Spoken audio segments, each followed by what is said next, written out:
I just got back from a really nice vacation, which means now it's time to face reality. My client messages have been piling up, my deadlines are creeping up on me, my laundry bag is staring at me, and on top of that, I am just so jet lagged. All I want to do is go to bed, but I know that if I don't at least do a quick brain dump into Ramble by Todoist, tomorrow morning I'll be spiraling. So I'm going to show you how this works. Let's see, tomorrow morning I need to respond to all my client messages, ideally by 11 a.m.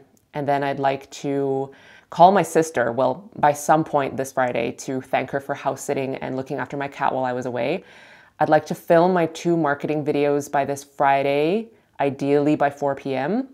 And then I'd like to finish unpacking my suitcase by tomorrow at noon. The task to call my sister and the task to respond to all of my client messages should be priority 1. Everything else can be priority 2.